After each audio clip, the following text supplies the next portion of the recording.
യാത്രകൾ നമ്മെ എളിമയുള്ളവരാക്കുന്നു, അല്ലേ? ആരൊക്കെയോ ആണെന്ന് നമ്മുടെ ഭാവത്തിനെ ഒരു ചീട്ടുകൊട്ടാരം പോലെ തകർക്കാൻ യാത്രകൾക്ക് സാധിക്കും. ലഫ്റ്റനന്റ് കേണൽ സോണിയ ചെറിയാൻ്റെ ഇന്ത്യൻ റെയിൻബോ ഒരു യാത്രാ വിവരണ പുസ്തകമായിട്ടോ സോണിയ ചെറിയാൻ്റെ ഒഫീഷ്യൽ ലൈഫ് സ്റ്റോറി ആയിട്ടോ ഒതുങ്ങേണ്ട ഒരു പുസ്തകമല്ല. എൻ്റെ അഭിപ്രായത്തിൽ ഇത് മലയാളത്തിൽ പോലും ഒതുങ്ങേണ്ട ഒരു പുസ്തകമല്ല.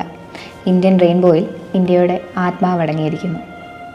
ഇന്ത്യൻ ഭൂമിക വൈവിധ്യങ്ങളുടേതാണെങ്കിലും അതിലെ മനുഷ്യരുടെ വികാരങ്ങളും അനുഭവങ്ങളും അവരെ ഒരുമിപ്പിക്കുന്നു.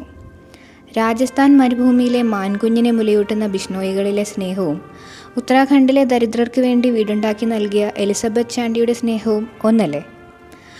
13 വയസ്സിലെ അമ്മയായ രാജസ്ഥാനി ഗുഡിയയുടെയും ഒരു കാളയ്ക്കും കുറച്ച് കല്ലുകൾക്കും പകരം കൊടുത്ത ഫൂത്സയുടെ അമ്മയുടെയും നിസ്സഹായത ഒന്നു തന്നെയാണ്. പട്ടാളക്കാരുടെ സാഹസികവും ത്യാഗപൂർണവുമായ ജീവിതത്തിൻ്റെ ഒരു നേർക്കാഴ്ച ഇന്ത്യൻ റെയിൻബോ നമ്മളിലേക്ക് എത്തിക്കുന്നുണ്ട്. പോസ്റ്റ്മസ് ബഹുമതികൾ നേടിയ ഒട്ടനവധി ധീര ഇന്ത്യൻ പട്ടാളക്കാരുടെ കണ്ണു നനയിക്കുന്ന കഥകൾ ഇന്ത്യൻ റെയിൻബോയിൽ ഉടനീളമുണ്ട്. സിയാച്ചിൻ ഗ്ലേഷ്യറിൽ ഓരോ ശ്വാസവും റേഷൻ പോലെ കരുതലോടെ എടുക്കുമ്പോഴും രാജ്യം എന്ന വികാരം മനസ്സിൽ കൊണ്ട് ജോലി ചെയ്യുന്ന പട്ടാളക്കാരെ നമ്മൾ ഹീറോസ് എന്നല്ലാതെ എന്താ വിളിക്കേണ്ടത്?